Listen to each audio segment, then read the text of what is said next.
ese olorcito a chaufa de quinoa me ha dado un hambre y me hace pensar qué importante es comer una comida buena en su momento, ¿no? A su hora. Tener sus horarios, definitivamente es una cosa que tenemos que tener presente, sobre todo empezar a crear esos hábitos de alimentación, de nutrición desde niños, que es cuando nosotros justamente tenemos esa posibilidad de educar a nuestros niños para que tengan estos hábitos, ¿no? Qué importante lo que has dicho, desde niños. Por eso, hoy, en Cada Día Mejor, vamos a hablar sobre la nutrición en la infancia. Un tema que a mí me apasiona. Sí, definitivamente. Mira, yo soy nutricionista y como nutricionista te puedo decir que la nutrición tiene tantos aspectos, tantos ámbitos en realidad, especializaciones, y de hecho tú como pediatra estás especializado en lactancia materna, en alimentación complementaria. ¿Cómo así te nace esa curiosidad, esas ganas de querer saber sobre este tema tan interesante? Fue la curiosidad y la presión, porque cuando los médicos estudiamos medicina, pues ustedes sabrán, ¿no? Llevamos 7 años de medicina, luego hacemos la especialidad de pediatría. Pero en la pediatría en el hospital te enseñan a ver neumonías, a ver niños con enfermedades, y es muy poco el tiempo que dedicas a ver el niño sano. Definitivamente, y yo le pongo el sello porque tengo muchos amigos que son médicos y que me cuentan, falta ese componente de nutrición. Oye, ustedes dos son muy capos en esto, en verdad. Yo creo que yo los voy a entrevistar hoy día a ustedes dos. Pero antes de eso, hoy día tenemos otra entrevista. ¿Quién es, por favor, Roberto? Tenemos a una entrevistada que es nutricionista infantil. Ella se llama Thalía Gallo y está con nosotros por una videollamada. Hola, Thalía. Tali, hola. Hola, Thalía. Hola chicos, ¿cómo están? ¿Qué tal? ¿Cómo estás, Tali? Bien, todo bien. Felicitaciones por el programa.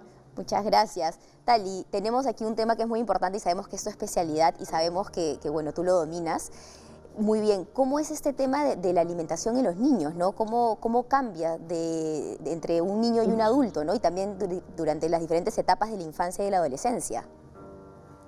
Sí, es impresionante cómo va cambiando, cómo va evolucionando y cómo tenemos que enfocarlo dependiendo de la edad. A un bebé de 6, 7, 8 meses es totalmente distinto que a un niño de 4 o 5 años o que un adolescente. Los requerimientos son distintos, los objetivos también son distintos, porque los objetivos de los bebés es aprender a comer, mientras que un niño de 4 años es mantener el crecimiento estable, ¿no? Y en adolescentes hay un crecimiento fuerte que también es importante saber manejarlo. Completamente, Tali. Y yo tengo una pregunta, bueno, nosotros nos conocemos, yo soy pediatra, veo niños, tú ves a muchos de mis pacientes. En la infancia, ¿por qué es importante trazar que la nutrición tiene que ser crucial, tiene que ser saludable, crear hábitos? ¿Por qué es importante para la mamá y el papá darle de comer bien al niño en esa etapa tan inicial? Es muy importante, más allá de la cantidad de nutrientes que reciban en ese momento, que igual seguramente los niños van a recibir los nutrientes que necesitan, lo más importante es sembrar los hábitos saludables.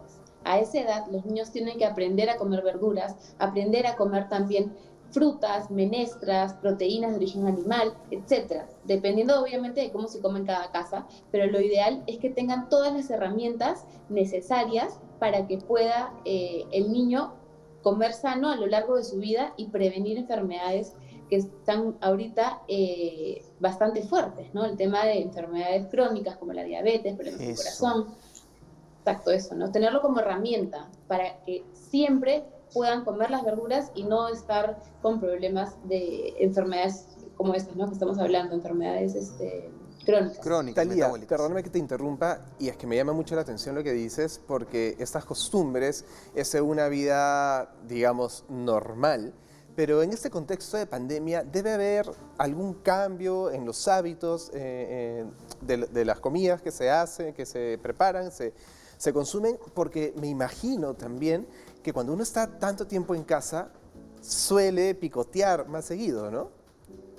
Sí, es muy fuerte la cantidad de niños que me llegan como pacientes, que los papás están preocupados porque los niños se han subido de peso, y más allá del peso, que eso es una cosa muy chiquita, ¿me escuchan? Sí, te escuchamos. Sí, te escuchamos. Perdón, ya, lo que estaba diciendo es, más allá del peso, es el tema de la ansiedad que se tiene que tratar, ¿no? Cualquier persona, sean adultos, sean niños, estando en la casa todo el día, ¿qué haces, no? ¿Cuál es tu mayor placer? Es comer. y cuando estás aburrido, no tienes nada que hacer, vas a la cocina a ver qué hay, a ver qué picoteas. Y eso ha pasado muchísimo en esta pandemia y los chicos han comenzado a comer de más por ansiedad y basta que le preguntes a la mamá, ¿qué pasa un día que está ocupado? ¿Come o no come? Y ahí la mamá se da cuenta que no, que come en los momentos de aburrimiento. Entonces, no es hambre, es un tema de ansiedad, de aburrimiento, y eso es lo que tenemos que controlar.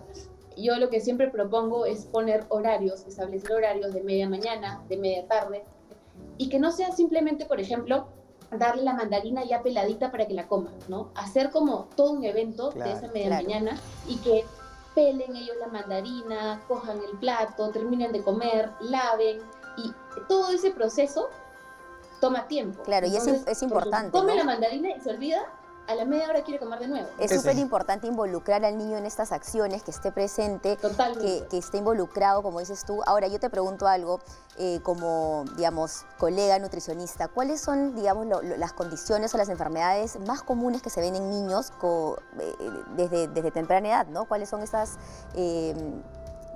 complicaciones que pueden haber, ¿no? ¿Por qué me buscan, digamos? ¿No? Sí, sí, van al nutricionista.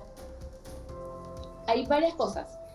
Uno, y lo que más veo, y que no siempre vienen por ese tema, pero es lo que más se ve, es estreñimiento, ¿no? Y comienzas a indagar y le preguntas si es que hay estreñimiento y te das cuenta que hay, ¿no?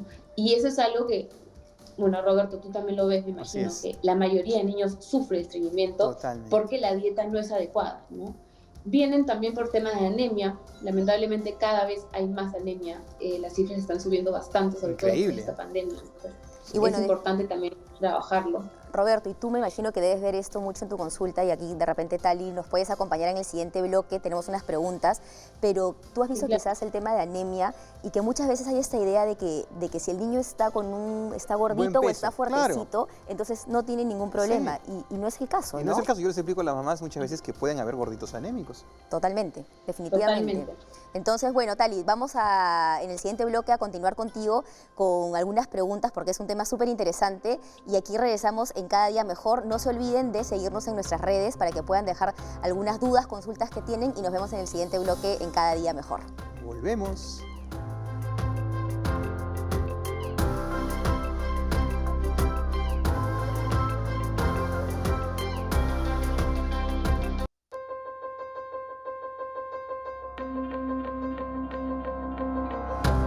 Estamos de vuelta aquí en Cada Día Mejor y seguimos con Thalía cuestionándonos y preguntándonos y respondiéndonos todas estas incógnitas que tenemos sobre la nutrición infantil.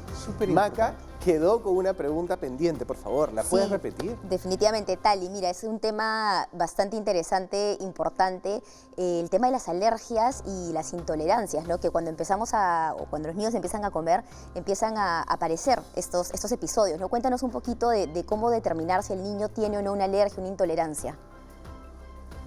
Normalmente eso se ve cuando son bebés, entre la alimentación complementaria, ¿no? Hay unos alimentos que son potencialmente alergénicos, se les llama, que son alimentos que pueden generar alergia con más facilidad, ¿no? Que está el maní, está el pescado, los frutos secos, que son el maní, la almendra. Claro. Ya lo mencioné. O sea, no está bien, pues los frutos secos, el pescado y el huevo, sobre todo son los tres que yo trato de introducir lo más temprano posible, porque se ha visto que se puede introducir desde los 6 meses y no hay problema. Incluso dime, sí. No, sí, sigue tal, te estamos escuchando. E incluso con el maní y el huevo hay evidencia que si se empieza más temprano, hay menos chance de que tengan alergia. Entonces, es una buena idea empezar durante la alimentación complementaria, esa en el mes 6 o mes 7 o mes 8, ¿no? Qué interesante, Tali. Sorry que te corte, pero has tocado un tema que es importante. La alimentación complementaria, y yo sé que va a complementar lo que tú ya querías decir. Los alimentos se deben introducir tempranamente porque, contrario a lo que se creía antes, que hay que retrasarlos después del año porque van a producir alergias, ahora se introducen antes. ¿Y qué opinas de las papillas? ¿Papilla, no papilla? ¿Baby led weaning, no baby led weaning? Ella es fan del baby led weaning. Sí, lo sé.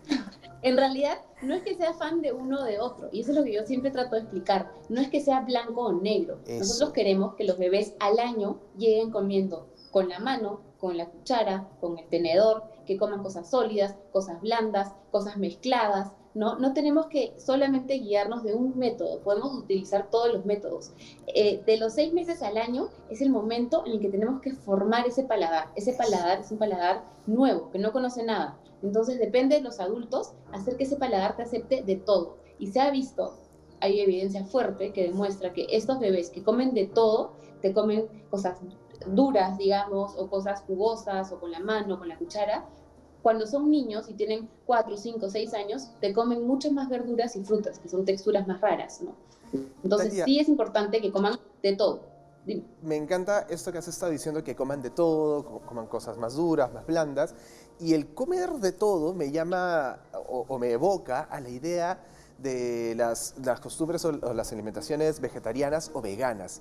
¿Qué tan bueno, qué tan positivo es para los niños y las niñas, incluso bebés, que tengan esta nutrición vegetariana o vegana? En realidad no hay ningún problema. Está demostrado que pueden ser niños o bebés sanos, que crezcan bien. Lo único que siempre recomiendo es, si es que la familia es vegana o es vegetariana, es importantísimo que tengan una consultoría con una nutricionista especializada en bebés veganos y vegetarianos que existen, y ellos les ayuden en el camino, porque definitivamente hay nutrientes que no conseguimos en dietas veganas o incluso vegetarianas, y que es importante suplementar. Entonces, sí se puede, pero siempre acompañados de una persona que sepa, ¿no? Nutricionista especializada en niños vegetarianos o veganos. Qué importante, Talía, qué importante esta información que nos das, porque claro, no tenemos mucho tiempo para hablar, porque podríamos hablar 10 programas de la alimentación complementaria, horas de horas, y hablar al respecto. Te agradecemos mucho los aportes que nos has dado, nos sacas muchas conclusiones, sacamos, definitivamente vamos a mejorar algo de la alimentación de algunos niños, supongo. Te agradezco, Tali, muchas gracias por tu tiempo, gracias por compartir con nosotros. De nada, chicos. Mira, yo te digo que como nutricionista es tan amplio el tema que yo siempre derivo, cada vez que me piden por niños, a nutricionistas especializadas en el tema, porque uno no puede abarcar todo, ¿no? Y son tantas ramas y uno lo que tiene que buscar es lo mejor para el paciente. Entonces, definitivamente, y ahora con esa tendencia que tú decías del veganismo, definitivamente se abre otro camino por ahí. Y mira, qué importante tu pregunta, Sí. Diego, porque muchas personas dirían, ¿cómo va a ser un niño vegetariano? Sí se puede. Yo, como pediatra, te hubiera dicho hace unos años que era imposible, pero con el avance de la ciencia y con el avance de la nutrición como ciencia de apoyo a la medicina y a la pediatría, se logra poder tener una dieta vegana o vegetariana, pero asesorado, como dice Talía. Definitivamente. Eso es muy importante, ¿no? Porque... Sí, pues, hemos roto un mito, Exacto. ¿verdad? Me encanta haber roto el mito. Y ¿sabes qué? Me haces pensar esto de los vegetarianos y los veganos y haber roto el mito en las costumbres que tienen los papás, las mamás, las costumbres, los hábitos alimenticios. Súper importante. Cómo se traslada a los niños y a las niñas, ¿no? Cómo repercute en el futuro. Bueno, ahí, ese es, digamos, que lo que yo siempre hablo en la consulta, ¿no? La alimentación complementaria es un paso trascendental en la vida de un niño. Muchas veces no le damos tanta importancia. ¿Por qué? Porque hemos vivido pues como que enfrascados en lo que dice la industria, etcétera, ¿no? Entonces come esto y esto y eso se acabó. O en creencias de que si el niño no toma el juguito de granadilla, no se le va a formar el estómago, ¿no? Y no hay granadilla, pues bajas de Iquique hacia el sur y ya no hay granadilla, no existe. Entonces digamos que la gente que vive del sur o que vive más al norte Claro, no tiene esa estómago, posibilidad de no formar... Imagínate, ¿no? Claro, son de estos Entonces, mitos que son vamos mitos, ¿no? arrastrando durante los años, y en la nutrición se ve muchísimo. Yo me imagino que a ti te deben llegar muchísimas preguntas, porque como pediatra, y bueno, como muchos papás primerizos, ¿no? Se sienten un poco perdidos con el tema, y lo que tú mencionas también es muy importante, el tema de cómo los hábitos de casa se arrastran, y entonces creo que es muy importante darle esa importancia, ese peso, ¿no? que merece el tema de la alimentación y la nutrición desde muy temprana edad, definitivamente, y bueno, tú te has especializado en esto, ¿no? Alimentación complementaria y lactancia. En puericultura, que es lo que engloba más o menos eso, ¿no? Puericultura, Sí. que también estudias puerquitos chiquitos. ¿Qué es esto? No, puericultura tiene que ver con la crianza, la alimentación, la lactancia, en las primeras etapas del niño, puericultura, ¿no? Mira, has aprendido algo nuevo. Gracias. Con Varias ustedes- cosas, varias cosas. Con ustedes aprendo siempre muchas cosas Qué nuevas. bueno, su estrellita. Muy bien, Dieguito. Bueno, pero ¿qué les parece si en el siguiente bloque hablamos de lactancia, hablamos un Perfecto. poquito más y ahondamos en el tema que a mí particularmente me apasiona, como se pueden Bueno, dar es tu especialidad, cuenta. ¿no? Sí, Me me encanta. encanta. O sea, a mí me hablan de la pediatría y yo soy feliz. Así que nos vemos en el siguiente bloque aquí en Cada Día Mejor. No se vayan.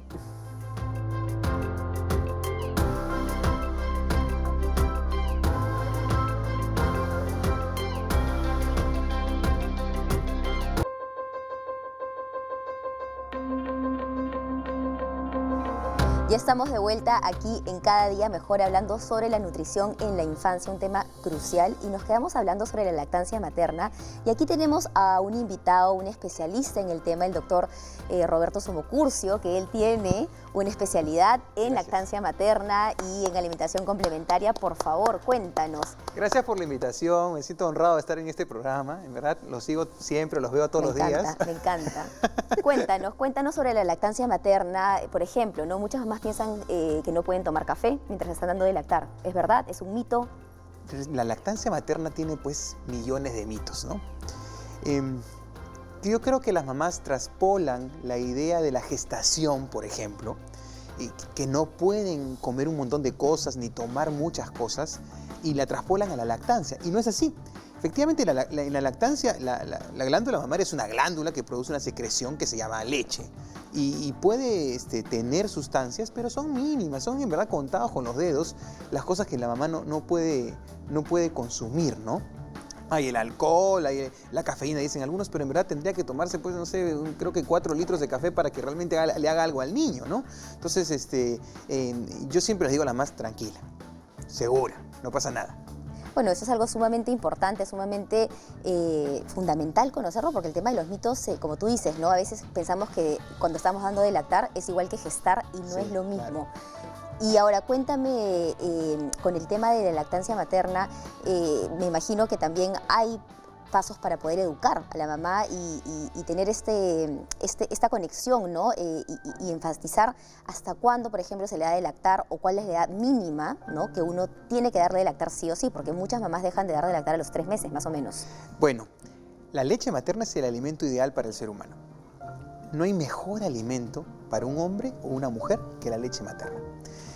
La OMS recomienda que se dé lactar hasta los 2 años y si quiere la mamá seguir lactando hasta cuando mamá y bebé sean felices y estén de acuerdo en dar de lactar. Y no hay ninguna controversia al respecto. Está clarísimo eso. Obvio que hasta los 18 años no.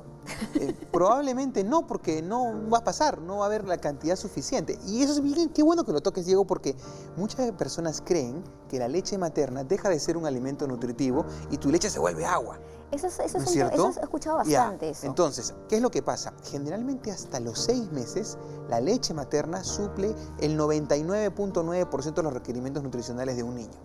Conforme aparecen los 6 meses, que es cuando el niño ya tiene curiosidad por comer, ya se puede sentar con apoyo o solo y quiere comer, que justamente coincide con la introducción de la alimentación complementaria, la leche empieza a bajar su capacidad de cubrir esos requerimientos hasta alrededor del año en que llega cubriendo un 35-40%. Bueno, pero también es bastante, ¿no? Y es bastante, Claro. y se mantiene. No es que la leche deja de ser nutritiva, lo que pasa es que el niño tiene que comer más, nada más. Claro, y hay otros requerimientos y que me parece súper loco, súper interesante que haya como que tanta diferencia, ¿no? Cuando uno compara, por ejemplo, la nutrición del adulto con la nutrición del niño, son 2 mundos distintos, es algo que en realidad es una especialización distinta, el tema de la pediatría. Entonces, creo que para todas las mamis y papis un consejo que yo les puedo dar es que busquen a ese especialista, ya sea un pediatra con una especialización en nutrición o un nutricionista que esté especializado en pediatría, para que Por pueda supuesto. dar la información que necesita y que podamos saber específicamente los requerimientos, cuánto tiene que estar comiendo, si es que está comiendo lo adecuado,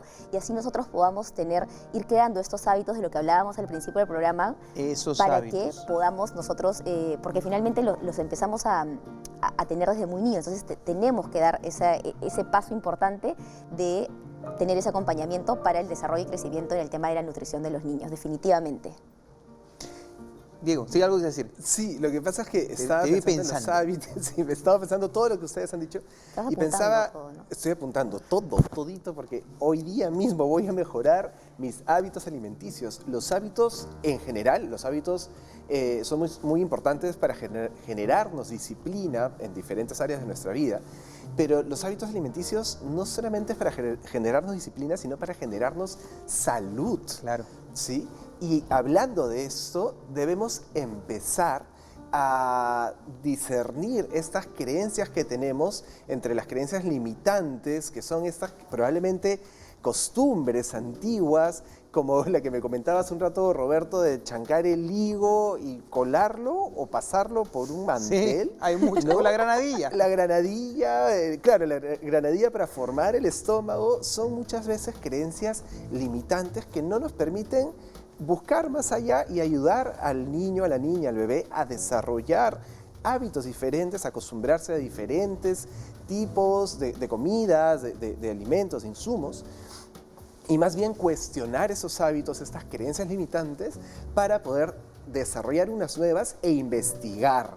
Claro. Yo creo que una de las cosas más importantes que debemos rescatar de esto, de todo lo que hemos conversado, es investigar, preguntarle a especialistas, informarse de estudios científicos, de artículos, ver cada día mejor que tenemos dos grandes especialistas que pueden enseñarnos muchísimo de esto, ¿sí? Así que rescatemos esta investigación, estos hábitos nuevos, diferentes, no alternativos, sino más actualizados. Y qué importante, Diego, qué importante eso, y eso me permite a mí cerrar un poco la idea de la alimentación infantil, ¿no? Los papás deben llevarse como lección de que lo que come su hijo en las primeras etapas de la vida es lo que lo va a marcar para toda su vida. Un niño que tiene obesidad infantil, así vuelva a ser flaquito en la adolescencia, es un adulto obeso. Es muy importante combatir una epidemia de obesidad y trastornos metabólicos que existen en el mundo. Además, los hábitos nutricionales lo van a acompañar y se van a transmitir de generación en generación. Si no corregimos esos hábitos nutricionales del azúcar por todos lados, de tomar bebidas azucaradas en vez de tomar agua, de mitificar o endiosar alimentos cuando no es así, no vamos a corregir nada. Definitivamente. Y mira, qué importante esto porque, como tú dices, estos hábitos de niños y la alimentación que nosotros tenemos desde una edad temprana finalmente nos van a marcar. Y como tú dices, un niño que tiene obesidad probablemente sea un adulto que también va a tener la obesidad, y con esto vienen una cantidad grande de problemas, de factores de riesgo que pueden desencadenar en enfermedades. Entonces, definitivamente, muy importante buscar esa asesoría.